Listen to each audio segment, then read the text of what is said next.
Assalamualaikum warahmatullahi wabarakatuh. Sahabat pendengar, bertemu lagi kita dalam kesempatan yang berbahagia ini. Senantiasa marilah kita mengucapkan syukur kepada Allah Subhanahu wa taala, karena bagaimanapun juga atas rahmat dan hidayahnya lah pertemuan ini dapat berlangsung.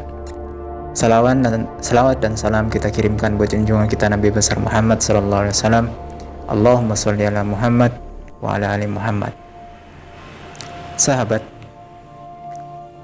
amal kita akan berbicara pada saat yang dibutuhkan dalam menghadapi masalah. Mari kita renungkan bagaimana sulitnya seseorang untuk mengucapkan kalimat asyhadu alla ilaha illallah wa asyhadu anna Muhammadar Rasulullah saat akan menikah, saat akan bersenang-senang menjadi pengantin baru. Bila hendak bertempur seru di malam yang penuh haru biru saja sulit untuk mengucapkannya, bagaimana lagi ketika ditalakin untuk mengucapkannya dalam detik-detik sakaratul maut, saat nyawa sudah di kerongkongan? Tentu super sulit, iya kan? Bedakan dengan kesiapan para ulama dan mujahid dakwah. Mereka mampu mengarang atau menulis kitab meski dari balik penjara. Bagaimana mereka bisa melakukan hal tersebut jika mereka tidak memiliki ribuan atau bahkan jutaan hafalan sebelumnya? Bukankah mereka tidak membawa harddisk ataupun laptop? Yang mereka bawa adalah tubuh yang tersisa dan di daerah.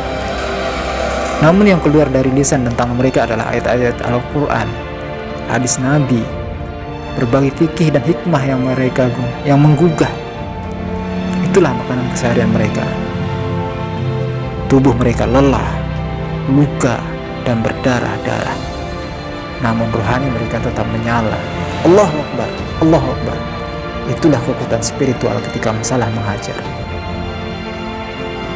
Sahabat pendengar,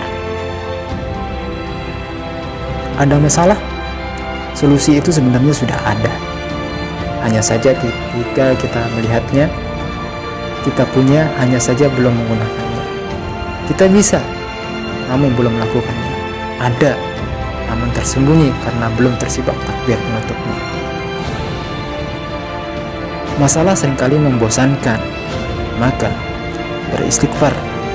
Istighfar adalah solusi awal, pemantik cantik, penggugah gairah, penyemangat dahsyat, pemicu untuk maju, pengendali agar tahu diri, dan penguat saat sekarang.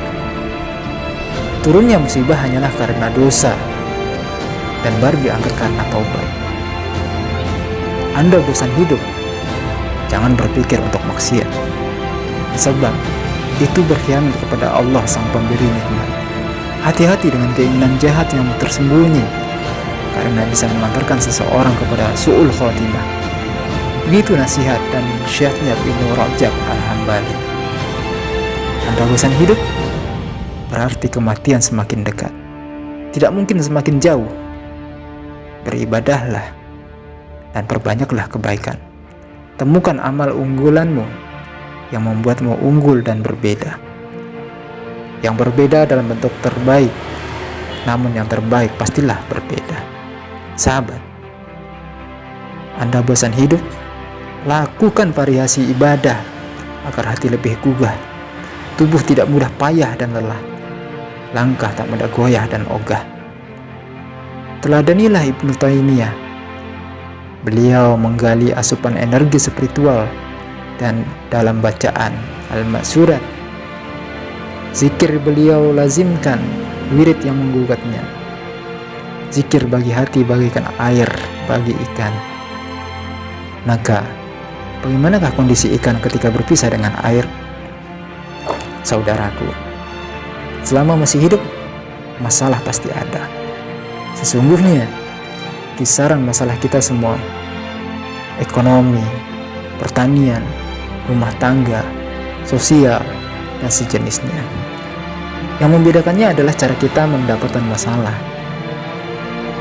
Bagaimana kita menempatkannya?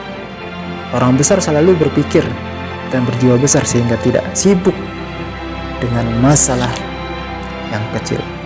Sedangkan orang kecil yang berjiwa kerdil membesar-besarkan masalah kecil sehingga semakin parah dan bertambah parah. Istighfar adalah gapura, pintu, gerbang solusi untuk membuka gudang prestasi. Setelah istighfar, banyak solusi yang harus diikuti. Jangan buru-buru berhenti. Start dalam setiap masalah adalah istighfar. Jalan pertama yang harus dilalui, prasyarat awal yang harus dipenuhi. Sahabat, semoga yang singkat ini bermanfaat bagi kita. Saya Indri Tanjung, billahi taufiq wal hidayah. Assalamualaikum warahmatullahi wabarakatuh.